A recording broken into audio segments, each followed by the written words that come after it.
स्वतन्त्र पार्टी। जनविद्रोहबाट देशको व्यवस्था नै परिवर्तन भएको 20 वर्ष नागिसकेको थियो।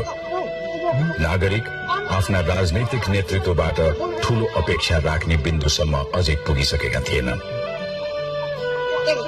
उनीहरू मात्र यति चाहन्थे सरकार सुन्न सक्ने बनोस्, देख्न सक्ने बनोस्। तर निहित स्वार्थको घेराबन्दीमा परिसकेका दल र नेताहरूले घेरा बाहिर पनि अर्को संसार छ भन्ने करिब भुलिसकेका थिए। त्यस्तो संसार जहाँ जनता आफ्ना समस्या समाधानका लागि सरकारी संयन्त्र भन्दा बढी एउटा टेलिभिजन कार्यक्रममा विश्वास गर्थे। त्यही कार्यक्रममा उनीहरूको चोटका मलम बनिरहेका थिए प्रस्तोता रवि लामिछाने। जब नागरिकले सरकारसँग पोख्न नपाएको आक्रोश हुबहु टेलिभिजनको पर्दाबाट नेताहरूको बैठक कक्षसम्म पुग्यो, उनीहरू झस्किए तर सप्रिने प्रयत्न गरेनन्। जुन स्वर असन्तोषको प्रतिनिधि बनेर उनीहरूसम्म पुग्यो त्यो नै सकाउने षड्यन्त्र भयो। सरकारले सोच्यो आवाज हो, थुने सकिन्छ। तर चितवन प्रहरीको हिरासतले रविको समर्थनमा बजेको बिगुलको आवाज थुन्न सकेन। राजनीतिक नेतृत्वमा नयाँपन नपाउँदा समाजले नेतृत्व नै नयाँ खोज्न थालिसकेको थियो। हिरासतबाट पुनः टेलिभिजन पर्दामा फर्किएका लामिछानेलाई राजनीतिमा होमिएर नेतृत्व गर्न दबाव बढ़िरहेको थियो। त्यही समय देशको राजधानी काठमाडौँमा विद्रोहको लौरो बोकेर उभिए बालेन्द्र शाह। आफूलाई विकल्पविहीन मानेका दलहरूसँग संघीय राजधानीको मेयरमा स्वतन्त्र उभिएका बालेनको रविले टेलिभिजन पर्दाबाट खुलेर समर्थन गरे। यहाँले म तपाईलाई प्रश्नको तीरका लागि आज कुराकानी गरिरहेको छैन, कुनै न कुनै ढंगबाट सहयोग मिलोस् भन्ने हाम्रो भित्री चाहना पनि छ।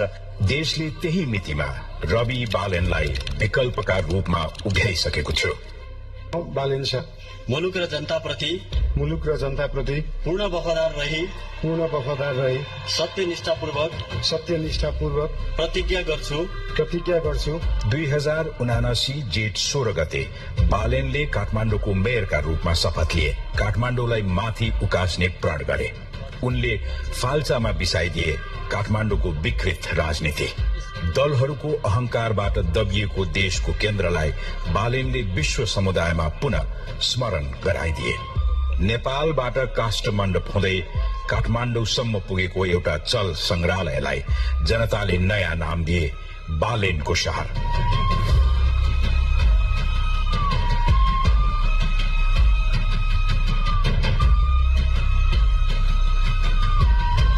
काठमाडौँका जनताले बालेको विद्रोहको छिल्को राको बन्ने चरणमा थियो। रवि लामिछानेले सोचे जनताको विश्वासलाई संस्थागत गरी देशमा नीतिगत हस्तक्षेप गर्न अब पनि समय कुरिरहनु उनीहरूमाथिको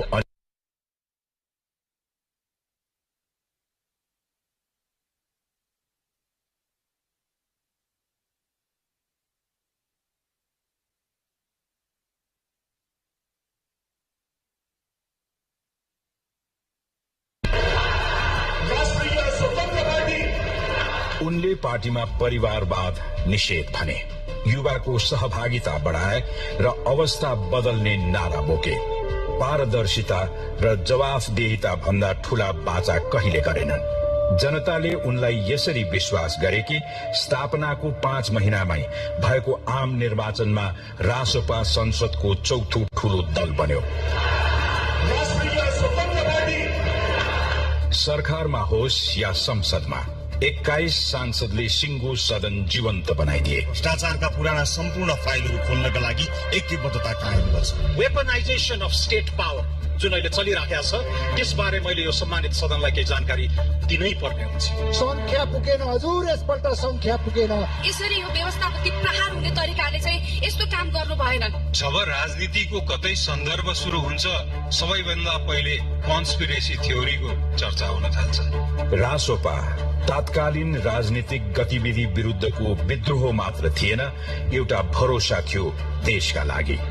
अनि बालेन एउटा नगरको मेयरको अनुहार मात्र थिएन, ऐना थियो परिवर्तन देख्न चाहनेका लागि। तर सरकारले यी दुवैको अस्तित्व स्वीकार्न त के नाम सुन्नसम्म नसक्ने भइसकेको थियो। कारण दुवैको एक थियो, बढ्दो लोकप्रियता। त्यसैले यी दुवैमाथि एकैसाथ प्रहार भइरह्यो। रविलाई संसद छिर्न रोक्ने षड्यन्त्र भयो।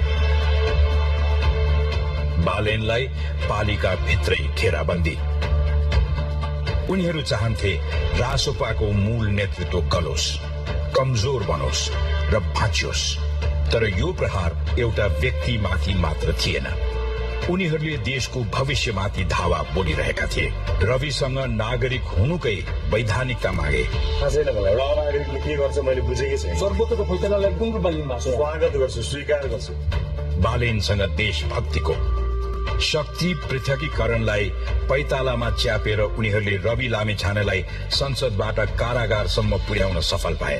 तपाईँले दुईटा फुली बनाउनु होला, म प्रधानमन्त्री हुन छोडिरहेको मान्छे हो। फुलीको चिन्ता नगर्नुहोस्, देशको चिन्ता गर्नुहोस्। तर 40 लाख नागरिकले हस्ताक्षर नै गरेर भनिदिए, रविमाथि तिमीहरूले राजनीतिक प्रतिशोध साध्यो।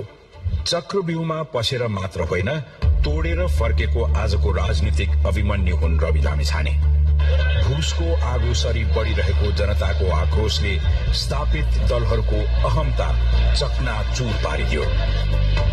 2082 भदौ 24 गते सड़कबाट सरकार ढलेपछि रासोपा र बालेनमाथि नयाँ अभिभारा थपियो। एक ठाउँमा उभिएर नयाँ निकास दिने।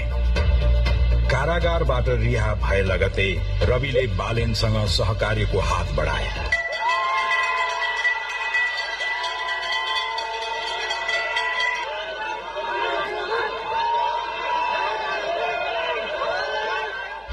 विद्रोहको बिउ जगाएका बालेनलाई रविले देशको नयाँ प्रधानमन्त्री बनाउने घोषणा गरे। काम गरेवाला आदमी थिए, काम दो हम काम करके देखाए। आजको राष्ट्रिय स्वतन्त्र पार्टी पेशेवार राजनीतिज्ञहरूले व्यवसायका रूपमा खोलेका वा टुक्राइएको परम्परागत राजनीतिक दल होइन, बरु यो संचार कर्मसँगै विभिन्न पेशा र व्यवसायमा भएका गैर दलीय व्यक्तिहरूको दशकौं लामो कुशासन, भ्रष्टाचार र राजनीतिक बेइज्जती विरुद्ध शुरू गरेको आन्दोलन हो। कृषिको समस्याहरू, पर्यटन क्षेत्रमा भएका समस्याहरू देखियो, तर एउटा गुड न्यूज पनि छ। त्यहाँ एउटा जिल्लामा समस्या छ भने त्यसको समाधान अर्को जिल्ला देशभित्रै रहेछ। त्यो समाधान मिलाउने पार्टी बन्न चाहन्छ राष्ट्रिय स्वतन्त्र पार्टी।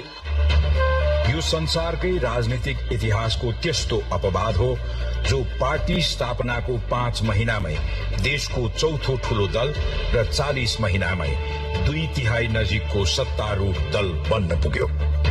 आधुनिक नेपालको सबैभन्दा ठूलो र संगठित राजनीतिक षड्यन्त्रको सामना गरेर आएको पार्टी हो रासोपा, जसलाई सिद्ध्याउन राज्यका 3 निकाय कार्यपालिका, व्यवस्थापिका र न्यायपालिकाको पटक पटक दुरुपयोग गरियो। यो सकसपूर्ण संघर्षमा साथै रहनुभएका सम्पूर्ण नागरिकहरूमा रासोपा नमन गर्दछ।